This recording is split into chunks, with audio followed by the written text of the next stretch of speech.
श्री कृष्ण गोविंद हरे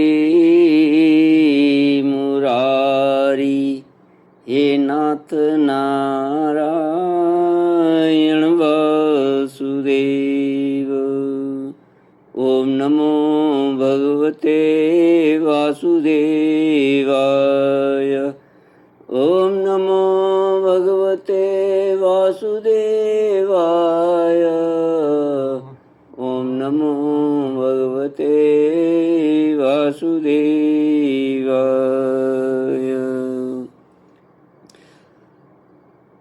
सच्चिदानंद रूपाय विश्वोत्पत्त्यादिहेतवे तापत्रय विनाशाय श्रीकृष्णाय वयं नमः। श्री कृष्णाय वयं नमः। श्रीमद्भागवत सच्चित आनंद स्वरूप परमात्मा जो सृष्टि की उत्पत्ति, पालन और श्रृंगार करता है तथा जीवों के आध्यात्मिक, आदि दैविक, आदि भौतिक तापों को नष्ट करने वाले अर्थात जीवों के मानसिक, शारीरिक और भौतिक दुखों को दूर करने वाले हैं, उन श्री कृष्ण भगवान को हम नमस्कार करते हैं। श्री कृष्ण गोविंद हरि मुरारी, हे नाथ नारायण वासुदेव। श्रीमद्भागवत दशम स्कंध अथ पंचत्रिंशोऽध्यायः। श्रीशुक उवाच गोप्य कृष्णे वनं जाते तमानुद्धृतचेतस कृष्णलीला प्रगायन्त्यो निर्न्युदुःखेन वासरान्। गोप्या ऊचुः वाम बाहु कृत वाम कपोलो बल्गित भ्रूरधरार्पित वेणुं कोमलांगुली भिराश्रित मार्गं गोप्य ईरयति यत्र मुकुंद। गीत। श्री सुखदेव जी कहते हैं, परीक्षित, भगवान श्री कृष्ण के गौओं को चराने के लिए प्रतिदिन वन में चले जाने पर उनके साथ गोपियों का चित्त भी चला जाता था। उनका मन श्री कृष्ण का चिंतन करता रहता और वे वाणी से उनकी लीलाओं का गान करती रहती। इस प्रकार वे बड़ी कठिनाई से अपना दिन बिताती। गोपियां आपस में कहती, अरे सखी, अपने प्रेमी जनों को प्रेम वितरण करने वाले और द्वेष करने वालों तक को मोक्ष देने वाले श्याम सुंदर नटनागर जब अपने बाएं कपोल को बाईं बाह की ओर लटका देते हैं और अपनी भौएं नचाते हुए बांसुरी को अधरों से लगाते हैं तथा अपनी सुकुमार अंगुलियों को उनके छेदों पर फिराते हुए मधुर तान छेड़ते हैं, उस समय सिद्ध पत्नियां आकाश में अपने पति सिद्ध गणों के साथ विमानों पर चढ़कर आ जाती हैं और उस तान को सुनकर अत्यंत ही चकित तथा विस्मित हो जाती हैं। पहले तो उनने अपने पतियों के साथ रहने पर भी चित्त की यह दशा देखकर लज्जा मालूम होती है, परंतु क्षण भर में ही उनका चित्त काम बाण से बिंध जाता है। वे विवश और अचेत हो जाती हैं। उन्हें इस बात की भी शुद्धि नहीं रहती कि उनकी नीवी खुल गई हैं और उनके वस्त्र खिसक गए हैं। अरे गोपियों, तुम यह आश्चर्य की बात सुनो। ये नंद नंदन कितने सुंदर हैं। जब वे हंसते हैं तब हास्य रेखाएं हार का रूप धारण कर लेती हैं, शुभ्र मोती सी चमकने लगती हैं। अरे वीर, उनके वक्ष स्थल पर लहराते हुए हार के हास्य की किरणें चमकने लगती हैं। उनके वक्ष स्थल पर जो श्री वत्स की सुनहली रेखा है वह तो ऐसी जान पड़ती है मानो श्याम मेघ पर बिजली ही स्थिर रूप से बैठ गई है। वे जब दुखी जनों को सुख देने के लिए विरहियों के मृतक शरीर में प्राणों का संचार करने के लिए बांसुरी बजाते हैं, तब व्रज के झुंड बैल, गौएं और हरिण उनके पास ही दौड़ाते हैं। केवल आते ही नहीं सकी, दांतों से चबाया हुआ घास का ग्रास उनके मुंह में ज्यों का त्यों पड़ा रह जाता है। वे उसे न निगल पाते हैं और न तो उगल ही पाते हैं। दोनों कान खड़े करके इस प्रकार स्थिर भाव से खड़े हो जाते हैं मानो सो गए हैं या केवल भीत पर लिखे हुए चित्र हैं। उनकी ऐसी दशा होना स्वाभाविक ही है, क्योंकि यह बांसुरी की तान उनके चित्त को चुरा लेती है। हे सखी, जब वे नंद के लाडले लाल अपने सिर पर मोर पंख का मुकुट बांध लेते हैं, घुंघराली अलकों में फूलों के गुच्छे खोस लेते हैं, रंगीन धातुओं से अपना अंग संग रंग लेते हैं और नए नए पल्लवों से ऐसा वेश सजा लेते हैं जैसे कोई बहुत बड़ा पहलवान हो, और फिर बलराम जी तथा ग्वाल बालों के साथ बांसुरी में गौओं का नाम ले लेकर उन्हें पुकारते हैं। उस समय प्यारी सखियों, नदियों की गति भी रुक जाती है। वे चाहती हैं कि वायु उड़ाकर हमारे प्रियतम के चरणों की धूली हमारे पास पहुंचा दे और उसे पाकर हम निहाल हो जाएं। परंतु सखियों, वे भी हमारी ही जैसी मंदभागिनी हैं।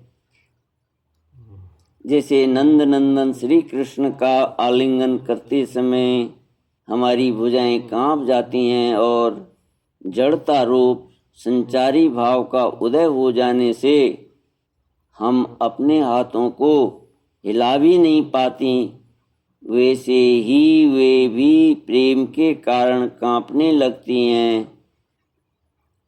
2-4 बार अपनी तरंग रूप भुजाओं को कांपते कांपते उठाती तो अवश्य हैं, परंतु फिर विवश होकर स्थिर हो जाती हैं, प्रेमावेश से स्तंभित हो जाती हैं। अरे वीर, जैसे देवता लोग अनंत और अचिंत्य ऐश्वर्यों के स्वामी भगवान नारायण की शक्तियों का गान करते हैं, वैसे ही ग्वाल बाल अनंत सुंदर नट नागर श्री कृष्ण की लीलाओं का गान करते रहते हैं। वे अचिंत ऐश्वर्य संपन्न श्री कृष्ण वन जब वृंदावन में विहार करते रहते हैं और बांसुरी बजाकर गिरिराज गोवर्धन की तराई में चरती हुई गौओं को नाम ले लेकर पुकारते हैं, उस समय वन के वृक्ष और लताएं फूल और फलों से लद जाती हैं। उनके भार से डालियां झुककर धरती छूने लगती हैं, मानो प्रणाम कर रही हों। वे वृक्ष और लताएं अपने भीतर भगवान विष्णु की अभिव्यक्ति सूचित करती हुई सी प्रेम से फूल उठती हैं। उनका रोम रोम खिल जाता है और सब की सब मधुर धाराएं उड़ने लगती हैं। अरे सखी, जितनी भी वस्तुएं संसार में या उसके बाहर देखने योग्य हैं, उनमें सबसे सुंदर, सबसे मधुर, सबके शिरोमणि हैं ये हमारे मनमोहन। उनके सांवले ललाट पर केसर की खौर कितनी फबती है, बस देखते ही जाओ। गले में घुटनों तक लटकती हुई बनमाला, उनमें पिरोई हुई तुलसी की दिव्य गंध और मधुर मधु से मतवाले होकर झुंड के झुंड भौरे बड़े मनोहर एवं उच्च स्वर से गुंजार करते रहते हैं। हमारे नटनागर श्याम सुंदर भौरों की उस गुनगुनाहट का आदर करते हैं और उन्हीं के स्वर में स्वर मिलाकर अपनी बांसुरी फूंकने लगते हैं। उस समय सखी उस मुनि जन मोहन संगीत को सुनकर सरोवर में रहने वाले सारस, हंस आदि पक्षियों का भी चित्त उनके हाथ से निकल जाता है, छिन जाता है। वे बेबस होकर प्यारे श्याम सुंदर के पास आ बैठते हैं तथा आंखें मूंद चुपचाप चित्त एकाग्र करके उनकी आराधना करने लगते हैं, मानो कोई विहंगम वृत्ति के रसिक परमहंस ही हों। भला कहो तो यह कितने आश्चर्य की बात है। अरे व्रज देवियों, हमारे श्याम सुंदर जब पुष्पों के कुंडल बनाकर अपने कानों में धारण कर लेते हैं और बलराम जी के साथ गिरिराज के शिखरों पर खड़े होकर सारे जगत को हर्षित करते हुए बांसुरी बजाते हैं, बांसुरी बजाने लगते हैं। बांसुरी क्या बजाते हैं, आनंद से भरकर उसकी ध्वनि के द्वारा सारे विश्व का आलिंगन करने लगते हैं। उस समय श्याम मेघ बांसुरी की तान के साथ मंद मंद गरजने लगता है।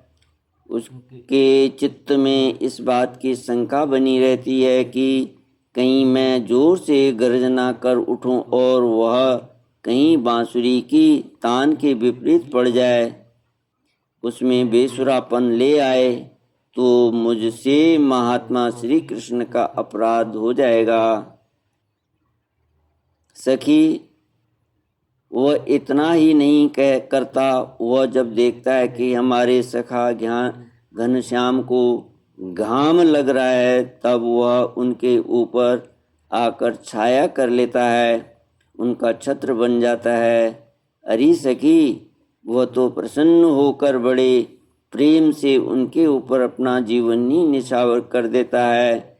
नन्ही नन्ही फूहियों के रूप में ऐसा बरसने लगता है मानो दिव्य पुष्पों की वर्षा कर रहा हो। कभी कभी बादलों की ओट में छिपकर देवता लोग भी पुष्प वर्षा कर जाया करते हैं। सती शिरोमणि यशोदा जी तुम्हारे सुंदर कुंवर ग्वाल बालों के साथ खेलने में बड़े निपुण हैं। रानी जी, तुम्हारे लाडले लाल सबके प्यारे तो हैं ही, चतुर भी हैं। देखो, उन्होंने बांसुरी बजाना किसी से सीखा नहीं, अपने ही अनेकों प्रकार के राग रागनियाँ उन्होंने निकाल लीं। जब वे अपने बिंबा फल सदृश लाल लाल अधरों पर बांसुरी रखकर ऋषभ, निषाद आदि स्वरों की अनेक जातियां बजाने लगते हैं, उस समय बंशी की परम मोहिनी और नई तान सुनकर ब्रह्मा, शंकर और इंद्र आदि बड़े बड़े देवता भी जो सर्वज्ञ हैं उसे नहीं पहचान पाते। वे इतने मोहित हो जाते हैं कि उनका चित्त तो उनके रोकने पर भी उनके हाथ से निकलकर बंशी ध्वनि में तल्लीन हो ही जाता है, सिर भी झुक जाता है और वे अपनी शुद्ध बुद्ध खोकर उसी में तन्मय हो जाते हैं। अरि वीर, उनके चरण कमलों में ध्वजा, वज्र, कमल, अंकुश आदि के विचित्र और सुंदर सुंदर चित्र हैं। जब व्रज भूमि गौओं के खुर से खुद जाती है तब वे अपने सुकुमार चरणों से उसकी पीड़ा मिटाते हुए गजराज के समान मंद गति से आते हैं और बांसुरी भी बजाते रहते हैं। उनकी वह बंसी ध्वनि, उनकी वह चाल है और उनकी वह विलास भरी चितवन हमारे हृदय में प्रेम के मिलन की आकांक्षा का आवेग बढ़ा देती हैं। हम उस समय इतनी मुग्ध, इतनी मोहित हो जाती हैं कि हिल डोल तक नहीं सकती, मानो हम जड़ वृक्षों। हमें तो इस बात का भी पता नहीं चलता कि हमारा जूड़ा खुल गया है या बंधा है, हमारे शरीर पर वस्त्र उतर गया है या है। अरे वीर, उनके गले में मणियों की माला बहुत ही भली मालूम होती है। तुलसी की मधुर गंध उन्हें बहुत प्यारी है। इसी से तुलसी की माला को वे कभी छोड़ते ही नहीं, सदा धारण किए रहते हैं। जब वे श्याम सुंदर उस मणियों की माला से गौओं की गिनती करते करते किसी प्रेमी सखा के गले में बाँह डाल देते हैं और भाव बता बता कर बांसुरी बजाते हुए गाने लगते हैं, उस समय बजती हुई उस बांसुरी के मधुर स्वर से मोहित होकर कृष्णसार मृगों की पत्नी हरिणियाँ भी अपना चित्त उनके चरणों पर निछावर कर देती हैं। और जैसे हम गोपियाँ अपने घर गृहस्थी की आशा अभिलाषा छोड़कर गुण सागर नागर नंद नंदन को घेरे रहती हैं, वैसे ही वे भी उनके पास दौड़ आती हैं और वहीं एकटक देखती हुई खड़ी रह जाती हैं, लौटने का नाम भी नहीं लेती। नंदरानी यशोदा जी, वास्तव में तुम बड़ी गुणवती हो, तभी तो तुम्हें ऐसे पुत्र मिले। तुम्हारे वे लाडले लाल बड़े प्रेमी हैं, उनका चित्त बड़ा कोमल है। वे प्रेमी सखाओं को तरह तरह से हास परिहास के द्वारा सुख पहुंचाते हैं। कुंदकली का हार पहनकर जब वे अपने को विचित्र वेश में सजा लेते हैं और ग्वाल बाल तथा गौओं के साथ यमुना जी के तट पर खेलने लगते हैं, उस समय मल यज्ञ चंदन के समान शीतल और सुगंधित स्पर्श से मंद मंद अनुकूल बहकर वायु तुम्हारे लाल की सेवा करती है और गंधर्व आदि उपदेवता वंदीजनों के समान गा बजाकर उन्हें संतुष्ट करते हैं तथा अनेकों प्रकार की भेंटें देते हुए सब ओर से घेर कर उनकी सेवा करते हैं। अरे सखी, श्याम सुंदर ब्रज की गौओं से बड़ा प्रेम करते हैं। श्याम सुंदर ब्रज की गौओं से बड़ा प्रेम करते हैं, इसीलिए तो उन्होंने गोवर्धन धारण किया था। अब वे सब गौओं को लौटाकर आते ही होंगे। देखो, सायंकाल हो चला है, तब इतनी देर क्यों होती है सखी? रास्ते में बड़े बड़े ब्रह्मा आदि वयोवृद्ध और शंकर आदि ज्ञान वृद्ध उनके चरणों की वंदना जो करने लगते हैं। जब गौओं के पीछे पीछे बांसुरी बजाते हुए वे आते ही होंगे। अब वे आते ही होंगे।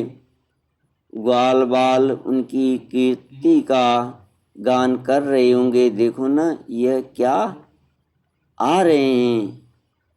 गौओं के खुरों से उड़ उड़कर बहुत सी धूल वनमाला पर पड़ गई है।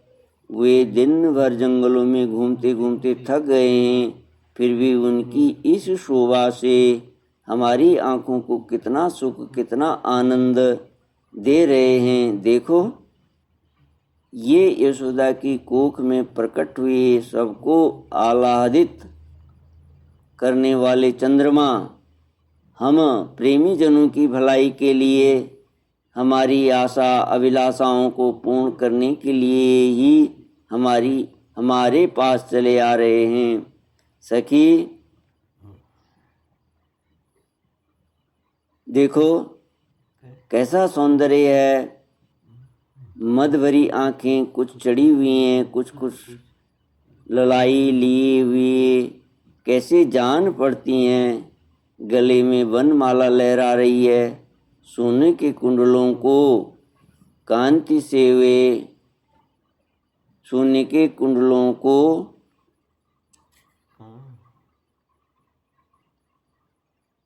कुंडलों की कांति से वे अपने कोमल कपोलों को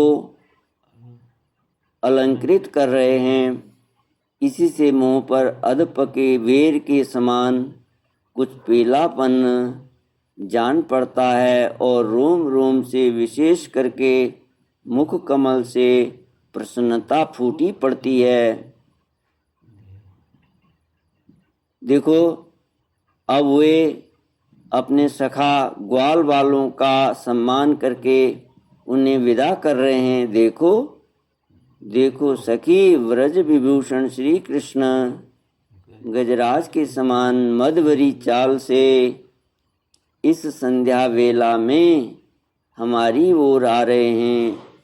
अब व्रज में रहने वाली गौओं का, हम लोगों का दिन भर का असह्य विरह ताप मिटाने के लिए उदित होने वाले चंद्रमा की भांति ये हमारे प्यारे श्याम सुंदर समीप चले आ रहे हैं।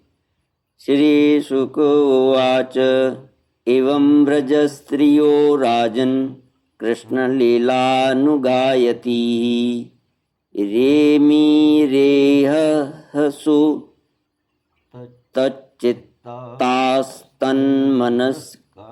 महोदयाः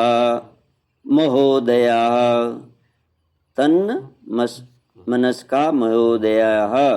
श्री सुखदेव जी कहते हैं, परीक्षित, बड़भागिनी गोपियों का मन श्री कृष्ण में ही लगा रहता था।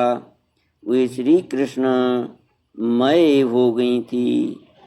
जब भगवान श्री कृष्ण दिन में गौओं को चराने के लिए वन में चले जाते, तब वे उन्हीं का चिंतन करती रहती और अपनी अपनी सखियों के साथ अलग अलग उन्हीं की लीलाओं का गान करके उसी में रम जाती हैं। इस प्रकार उनके दिन बीत जाते। श्री कृष्ण गोविंद हरि मुरारी, हे नाथ नारायण वासुदेव।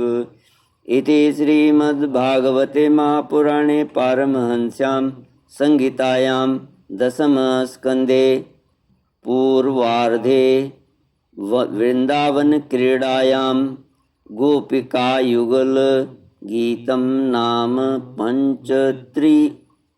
पंचत्रिंशोऽध्यायः।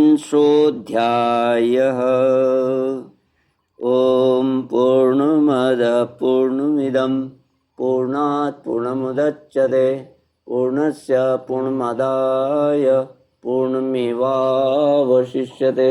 ओम शांति शांति शांति। हरि ओम। श्री गुरुभ्यो नमः। हरि ओम।